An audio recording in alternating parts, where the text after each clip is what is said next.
Welcome to the R2RB podcast series where we interview local musicians and get to know them on a more personal basis. I'm Deb LaMotta, your host for R2RB podcast series. This podcast is about the local musician's journey, their influences, their creative process, and so much more. We'll also highlight their music and let you know where they will be playing their next gig.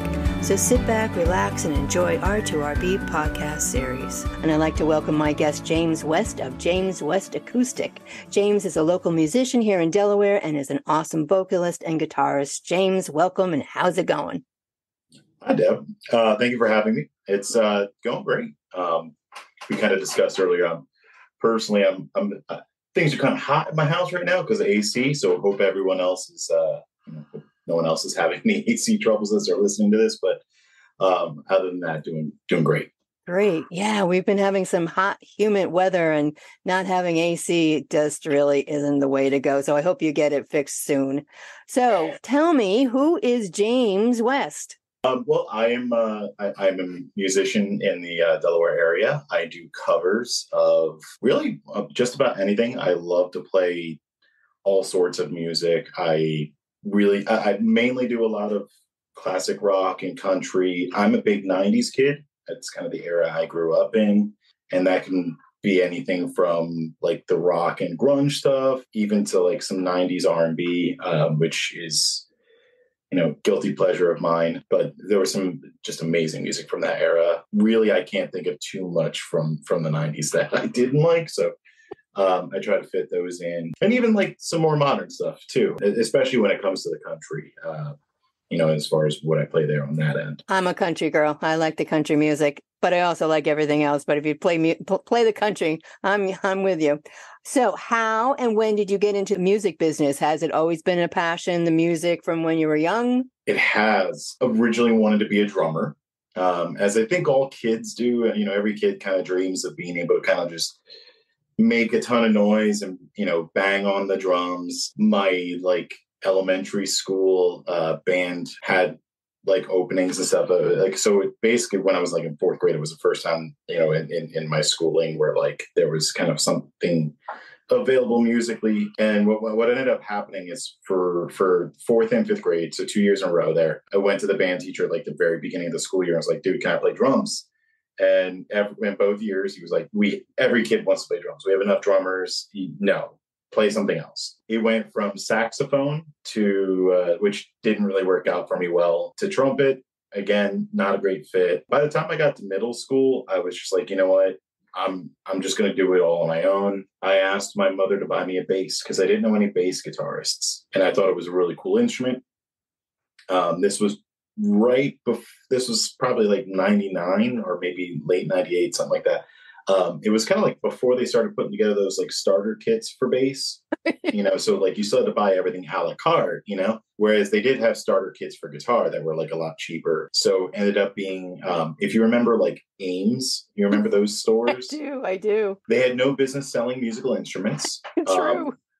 My mom got me some no-name kit that I had asked for because it was the cheapest I could find, and this was pre-internet or at least me having access to internet and stuff. Right. So I just kind of kept my eyes open anytime we went somewhere, or if I saw flyers in the mail. So I remember it was $1.29, and it came with little guitar, amp, gig bag, cable, all the things. The amp broke after the first week. Oh no.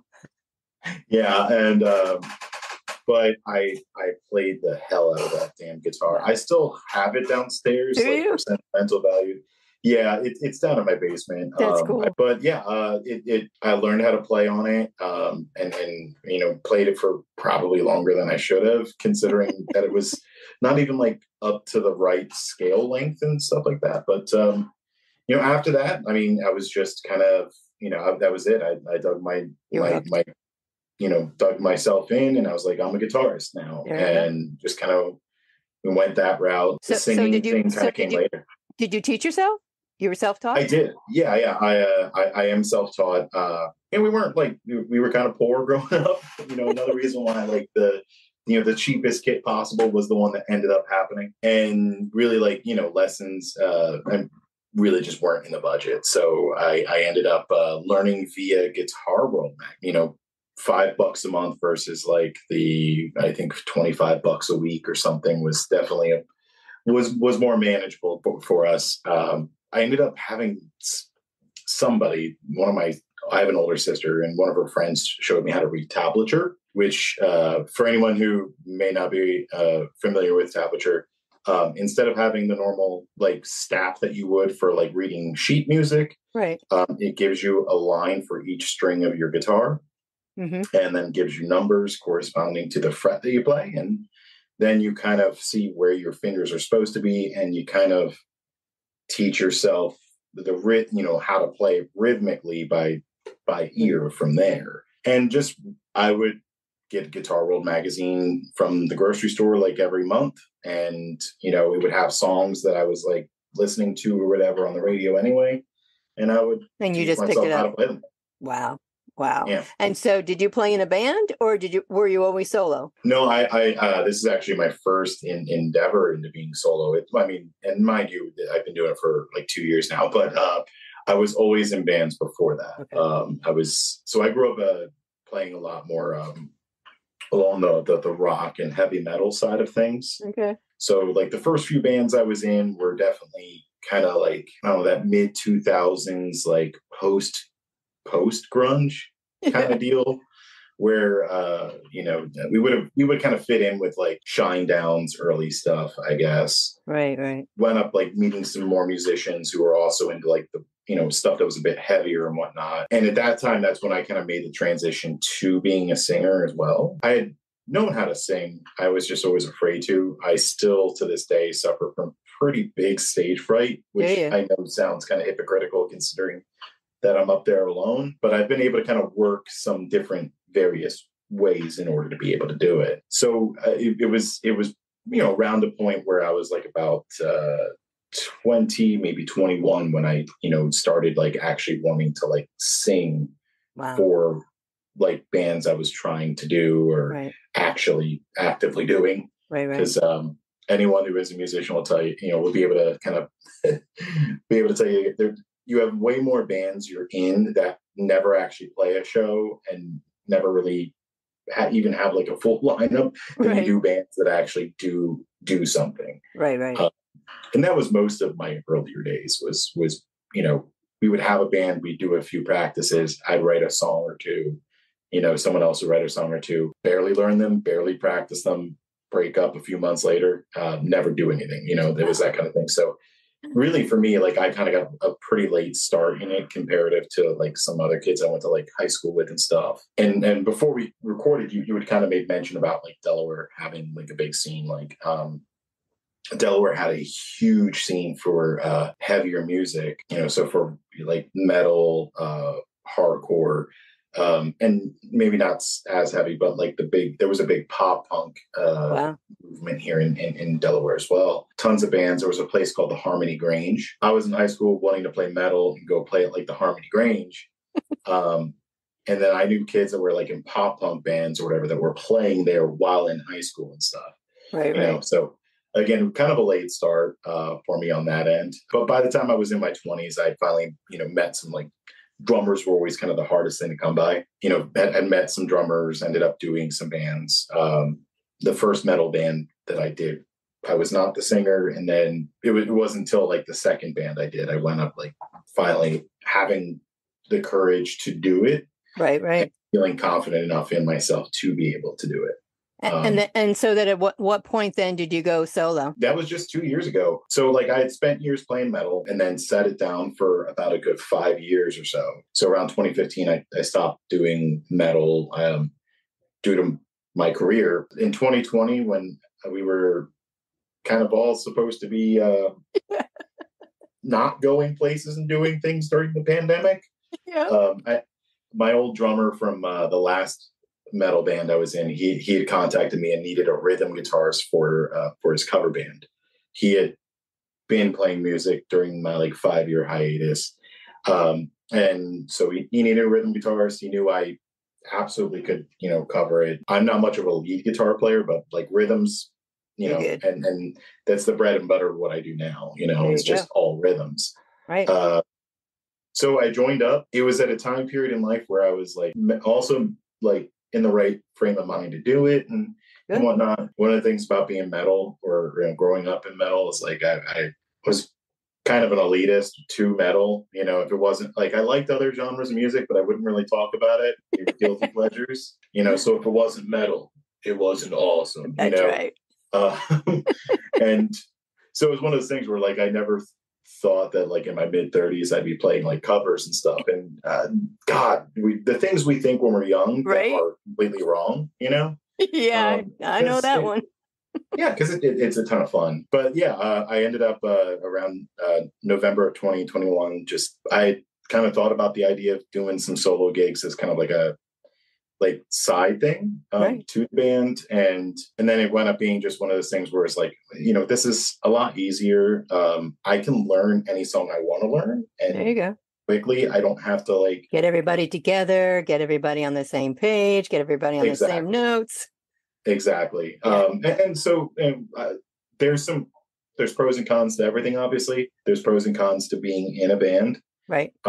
All of us musicians have kind of, there's obviously the cliche that we all have an ego. Right. And that can be true from time to time. Of course. So you don't really have to deal with that when you're not in a band. And again, especially on the idea of like doing covers, if someone asks for a song and it's something I'm familiar with, but I just don't know how to like play yet, I can like learn it on a break or whatever. Yes. There's a lot of conveniences. I'm the only one that's worried about my scheduling. I don't have to worry about like, necessarily. So there's some cool things there. I do miss having drums though. I miss having that backbeat. So, there's absolutely, like I said, there's pros and cons. And you just mentioned you're pretty much your own booking manager, your own social media marketer. And so how did you learn to do all those needed functions? Did you do it, with the bands and everything, or being the solo artist that you are now, you had to do it? Definitely the prior on that one.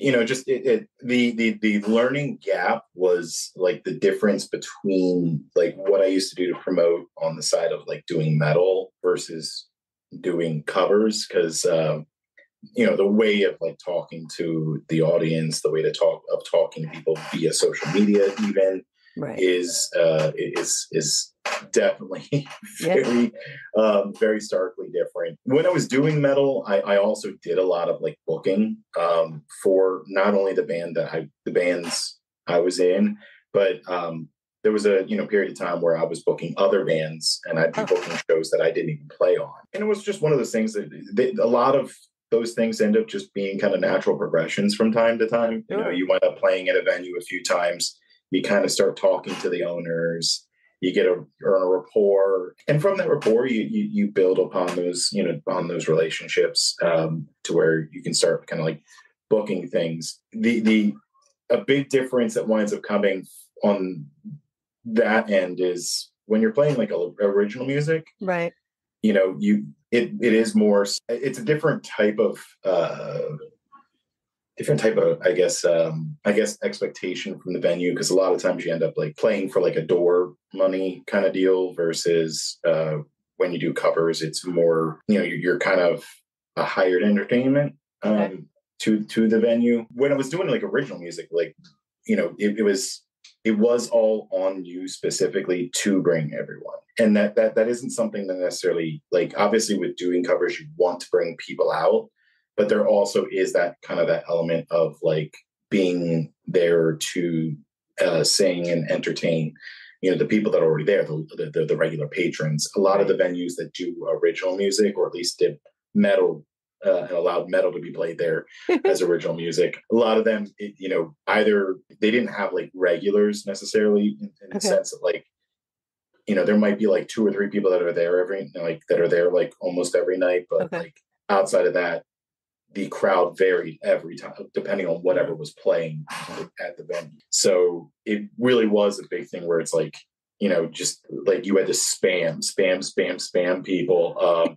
I know the back in like the MySpace and like early Facebook days, I'm sure that plenty of friends kind of like silently blocked me or like, so that I couldn't like keep just spamming, trying to get people to come out to shows. Right.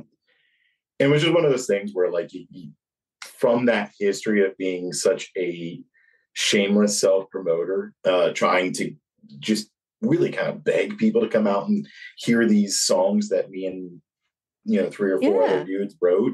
Absolutely. You know, going into like the covers thing, it you know, I was able to, you know, just kind of evolve some of that. And like I said, the gap really was learning how to talk to people, which I'm admittedly, you know, my biggest, I guess, weakness is that like still at times kind of knowing what to say in between songs when I'm on stage. Right. Back in like, you know, the metal days, I would just, I don't know, I would just make kind of like a rude joke, you know, and off the top of my head.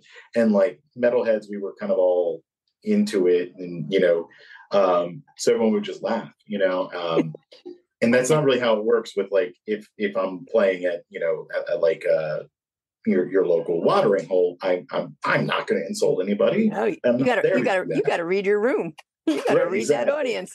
Exactly. And I know well enough about, you know, I know well enough going into it that that's definitely not the case, but like, you know, trying to find essentially kind of like where, you know, that level of, and like you said, reading the room and, you know, kind of figuring out how, absolutely, you know, how an audience wants to, you know, kind of be addressed and, you know, so on and so forth. Because sometimes, you know, you'll have like a smaller place, a little more intimate, and you're kind of talking more directly to like specific certain people that are kind of buying in and looking you straight in the eye, you know.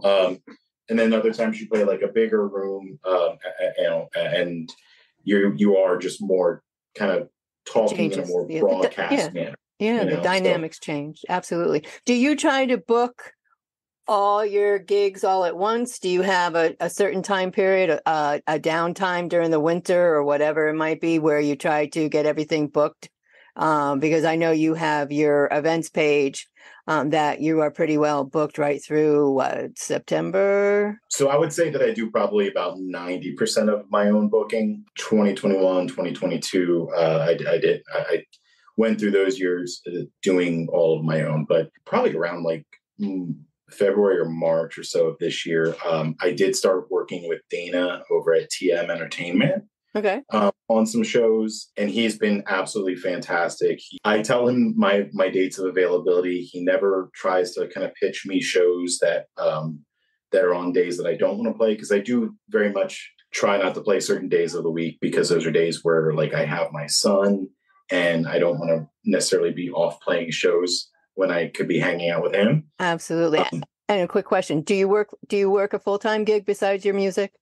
I do, yeah. I have a full-time, you know, a 40-hour week. I have a normal everyday job. So this is my side hustle. I'm not a full-time musician. I do know some dudes in the area that do this full-time, and they're just out there hustling. They're playing every day, sometimes twice a day.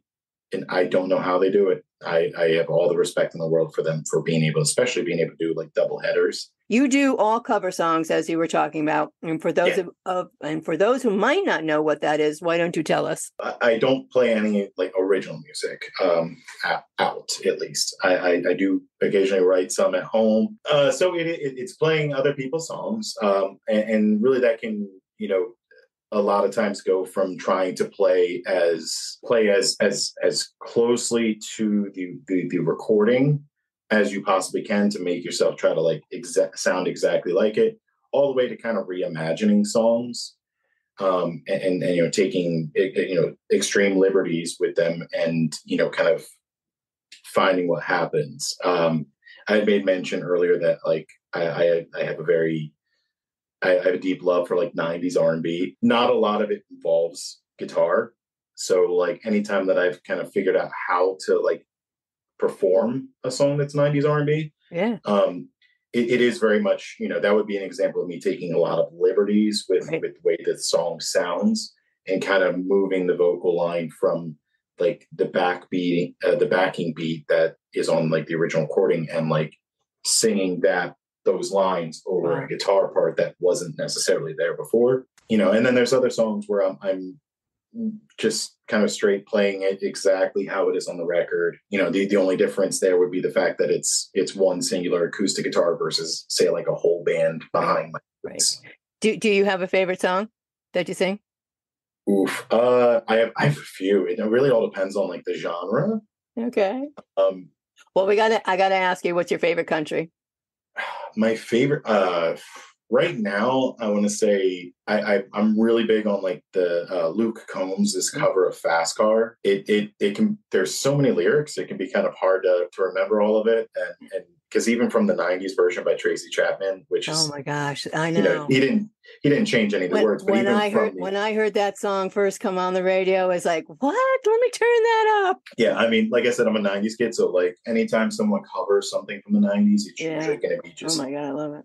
Yeah. And Luke Combs, when it comes down to country, at least like male country singers, I mean, I don't know if it's him or Zach Brown that I would say would either one of the two are I love their voices. I could see Luke Combs like covering, taking like an Alice in Chains song and covering it in like a country style, and I think would be fantastic. Oh my God. Absolutely. Well, let me ask you this. We'll go right from there. So, if you could be on stage with your favorite singer musician, who would that be? I would have to say, I mean, if it weren't Lane Staley, I would have to say it Chris Cornell. Absolutely, Chris Cornell. Soundgarden was, at least in my opinion, the best of the best of the best of the best when it came to like the '90s bands, let alone the big four grunge bands. I mean, they kind of on the same line as far as like hard rock version of like the Beatles, so to say, because they were like four individual songwriters, kind of the way the Beatles, did things, and they would all kind of bring in their stuff and like, then amalgamate it and turn out a sound. And I guess that's really the only comparison to the Beatles. So, but still, like I Soundgarden, absolutely. Chris Cornell, just fantastic songwriter. Obviously, there's not a thing there. You couldn't say enough about his voice. The guy had like a 5-octave range. He was unreal. To play rhythm guitar for him and maybe do a little harmony or something. Because if Chris Cornell's on the stage, you're not going to hear my voice at all. The guy was just so masterful, but and unfortunately, obviously, he's no longer with us. Wow. So we touched on a little bit prior in the conversation here. When you get booked by a venue, do they pay you, or do you rely on tips from the audience? So I do wind up negotiating a pay with the venue. And that is, one of those bigger differences when it comes to like doing, say, original music, doing covers. When you reach out to a venue to do covers, and you do covers, like you send them a lot of information so they can really kind of make an educated decision on whether they want to have you out. And in that, they obviously you start negotiating kind of what your rate is, and kind of go from there on that end. And, you, like I said, you are kind of more hired into, like, they want you obviously want to bring some people if you can and influence people to go there. And it's in a less of a direct way than say like, hey, I wrote this song, I'm playing here with my band, please come. And you're begging all your friends to come out like I did back in the metal days. So it is a little bit different on that end. So yeah, you wind up, kind of negotiating that with the venue, at the time of booking. I do always have a tip bucket out, and I appreciate any time that winds up coming up. I mean, to me, tips aren't really like super important. I oftentimes just end up kind of spending them at the bar. Mm-hmm. Whether it be obviously, the few beers or so that I might have. I'm not a huge drinker, but like I'll, sure. I have like a one beer per set kind of, personal rule. And even if like it's a spot that has like a tab for me, because that can wind up happening at times too. I'll usually try to do like a even split with the servers that are at the bar, because it is kind of one of those things where like at least some of that money that's going into my bucket probably could have went to like servers. So I want to try to obviously if I can spread it around and whatnot. That's awesome. So yeah. And I asked this question because I'm sure wasn't the only one in the beginning when I started going to live performances here in Delaware.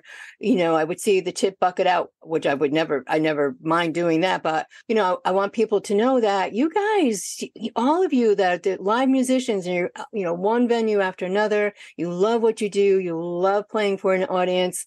You may or may not be getting paid by the venue. We don't know. And so I just want people to know that, even if you are getting paid, it is okay to put something in that bucket for everybody, because everybody that you and everybody else that I've been to and go see, you just don't show up. You book it, practice, you travel, you're there for several hours, you've given up your time because you're doing something that you love, but then that takes you away from your family also.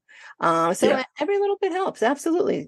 So I just want to clarify that for people. Absolutely. A very salient point there. If you're wondering about like tipping me, at least personally, mind you, versus tipping a server, waiter, waitress, tip them.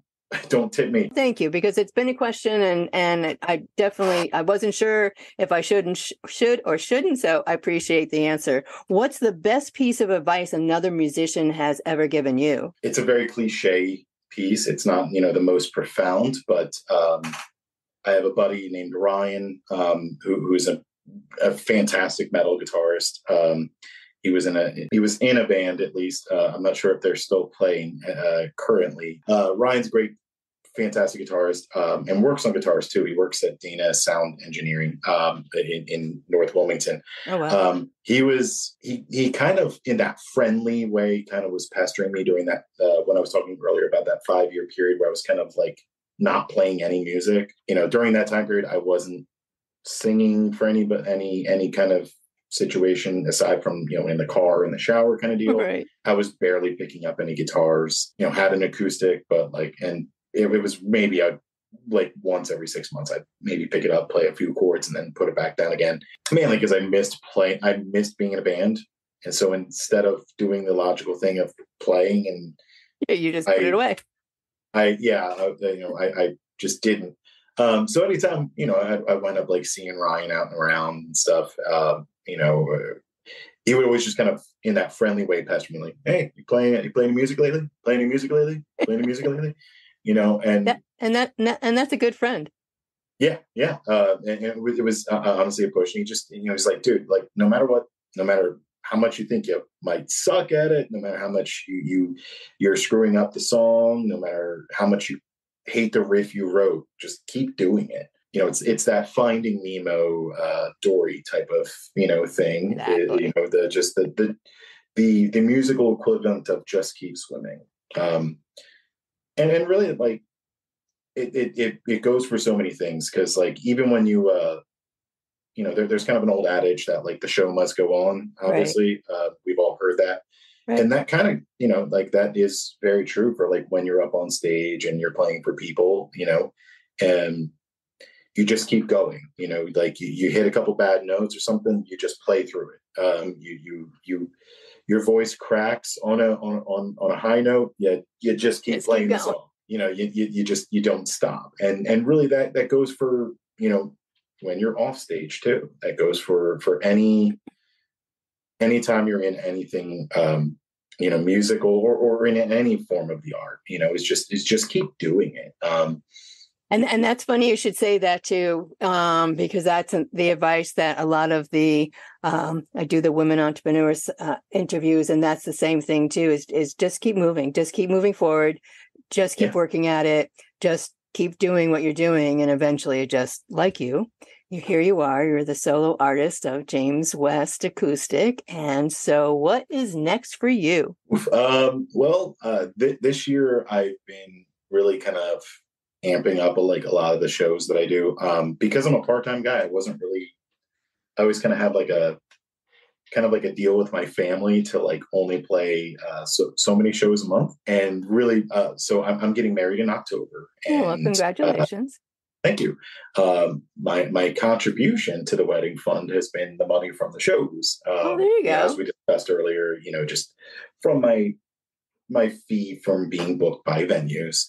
And that all goes towards the wedding fund. We put like a little bit of a moratorium on our family deal on how many shows I can take. And so I've just been, anytime there's been a show offered, I have the availability to play. I've been happy to jump on it, and so the next thing is getting married. And then next year, taking it a little bit slower on the show thing, really kind of going back to feeling like more like I'm a part-time player than say like, this year it's been like, ooh, I'm approaching almost that full-time status sometimes. Or at least, comparative to where it was, Well, absolutely.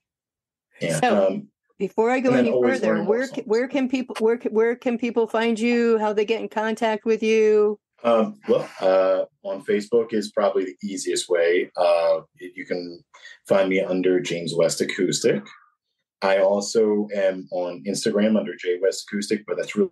You can also find me on the website for TM Entertainment. So those are the spots where you can find me. I do also, all of my show dates are up on there.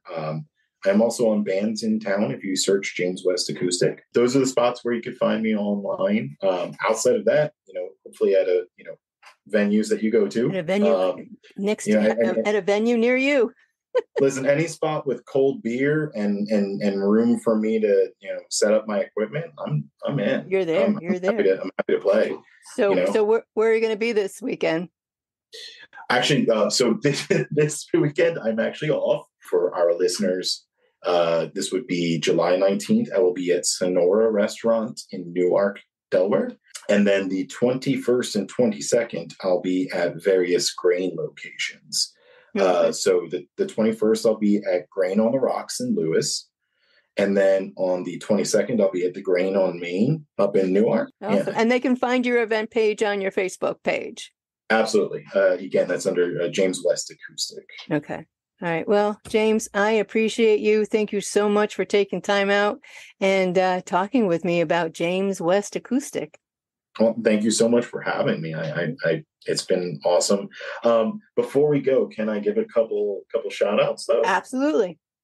Awesome. So, while I've been here very much shamelessly self-promoting, I do want to, give just a shout out to, for anyone listening, please check out some of my, favorite other cover artists in the area.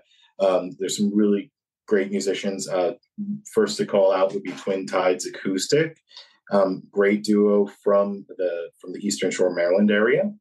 AJ Love, he also plays a lot more around like the Northern Delaware area, like I do. Tim Jowden, probably one of the sweetest dudes I've ever met. When I said earlier about musicians having egos, I don't think that he had. I don't think he ever developed the musician ego. He's just a pure sweet guy. All three names there, they're fantastic musicians. There's some other really greats. There's AJ Jessen, who's fantastic. Like Nate Smythe, I almost forgot to mention Nate. Nate's fantastic. Does a great cover of Nutshell by Alice in Chains. But you made mention earlier about musicians in there. There's a lot of talent in this area. Everyone's so good. Oh my gosh. And listen, I'm honored to be like among them. Sometimes it makes me feel like I'm, a little bit of that imposter syndrome. For everyone that's listening, please check out, some of the other solo acoustic and duos in the area. Bill Triolo is another great one. I'm sorry. Please also check them out too. You can find links to them from my Facebook. Okay. Absolutely. The marriage of both there. Deb, thank you so much for having me. Absolutely. If I'm rambling too long there on the shout outs.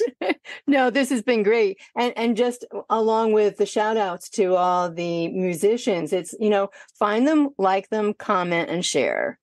Yes, please. Is my motto when I'm talking to the musicians. It goes a long way. It takes you less than a second to do, the like, the share, the comment, and everything else. So, but again, James, thank you. I really appreciate it. You can send me a list of those names and I will get them and post those names also. So again, Absolutely. Thank you. Thank you so much. All right. Thank you for listening to the R2RB podcast series. You can listen to the podcast on www.r2rb.com/podcast or on r2rb.buzzsprout.com. Are you a local musician that would like to be a guest on the R2RB podcast series? You can email us at info@r2rb.com. Have a suggestion for the next podcast interview? Send that to info@r2rb.com. Find us on Facebook at R2RB Broadcasting and on Instagram at R2RB. Until next time, keep the music playing.